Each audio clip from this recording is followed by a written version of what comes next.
আমাদের তরুণেরা আমাদের যুবকেরা বিভিন্ন জায়গায় তারা কথা তুলছে, তারা বক্তব্য দিচ্ছে। আমরা নিজেদেরকে নিজের পায়ে যেন কুড়াল না মারি। 5 বছরের জন্য আমাদেরকে জনগণ রায় দিয়েছে, আমরা বিরোধী দলে ভূমিকা পালন করছি। 5 বছরের জন্য আপনাদেরকে জনগণ রায় দিয়েছে, আপনারা ভূমিকা পালন করুন। জনগণের 70% মতামতকে গুরুত্ব দিন, সংস্কারে হাত দিন। সংস্কারের জন্য নতুন একটা প্রেক্ষাপট তৈরি হয়েছিল, সেই সংস্কারই যদি না হয় তাহলে আমার ফ্লাইওভার আর যমুনা সেতু আর আমাদের পদ্মা সেতু করেও কিন্তু ওই সরকার রক্ষা পায় নাই।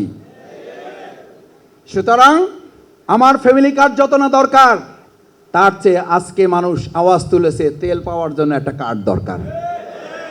আমি সেদিন বলেছিলাম একজনকে, সংসদ থেকে বের হতে হতে 2-3 এমপিদের সাথে তো দেখা হয়, তো সরকার দলীয় এমপিরাও সিরিয়াল দিয়ে বের হতেছে, আমরাও বের হতেছি। তো হাত মিলাইতে মিলাইতে বলতেছিলাম মজা করে, আমরা কাছাকাছি আর কি এমপি, তরুণ বয়সের। আমি বলতেছিলাম যে ভাই, তেল পাম্পে পাবেন কীভাবে? তেল তো সব নিয়ে এসে জমা করা হয়েছে সংসদে। বক্তৃতা দেওয়া হয় 7 মিনিটে, 7 মিনিটের বক্তৃতায় 6 মিনিট 59 সেকেন্ড শুধু তেল বিতরণ চলে। 1 সেকেন্ড এলাকার কথা বলার টাইম পায় না।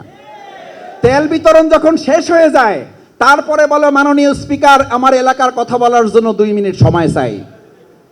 কারণ 6 মিনিট সময় যেটা নির্ধারিত ছিল, ওই 6 মিনিট নির্ধারিত সময়ে 5 মিনিট 59 সেকেন্ড চলে গেছে কি বিতরণে? তো তেল বিতরণ যদি সংসদে চলে, আপনি পেট্রোল পাম্পে তেল পাবেন কোথায়? তেল তো চলে গেছে সংসদে। এই জন্য আমরা বলি সংসদে তেল বিতরণ বন্ধ করেন, তেল বিতরণ অক্টেন এখানে পাম্পে নিয়ে আসেন। পাম্পে তেল বিতরণ না করে এরকম সংসদে তেল বিতরণ করে ফ্যাসিস্ট হাসিনার পতন হয়েছিল। হেলিকপ্টারে উঠেছিল, সকালে নাস্তা করে দুপুরে খাইতে পারে নাই, তার আগে দেশ ছাড়তে হয়েছে। তেলবাজি বন্ধ করেন, বাস্তব কথা বলতে শুরু করেন। বাস্তব কথা না বললে মানুষের মন জয় করতে পারবেন না। যদি মানুষের মন জয় করে মনে করেন যে 49% ভোট পেয়ে গেছেন, তাহলে এটাও কিন্তু মাথায় রেখেন 69% ভোটকে কিন্তু আপনার তাহলে মোকাবেলা করতে হবে। আমরা আপনাদের বিরোধী নই, নাম বিরোধী দল, কিন্তু আমিরে জামাত বিরোধী দলের নেতা ডাক্তার শফিকুর রহমান পরিষ্কার বলেছেন, আমরা বিরোধী দলে থেকে যৌক্তিক কাজে আপনাদের সামগ্রিকভাবে সহযোগিতা করব, কিন্তু অন্যায় অযৌক্তিক গণবিরোধী কোনো বিষয় হলে সামর্থ্য অনুযায়ী জনগণকে সাথে নিয়ে প্রত্যেকটা বিষয় আমরা মোকাবেলাও করব। সম্মানিত ভাই এবং বন্ধুগণ, তাই আসুন, মতিঝিল অঞ্চল এটি একটা অর্থনৈতিক অঞ্চল, এটি আমাদের রাজধানী, অর্থনৈতিক রাজধানী।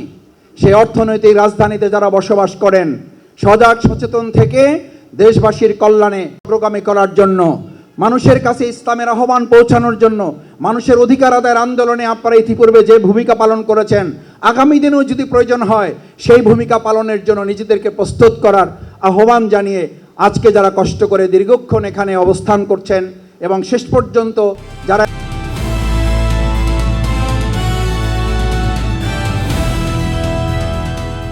দিনাজপুর টিভি, মানুষের জীবনের কথা বলে।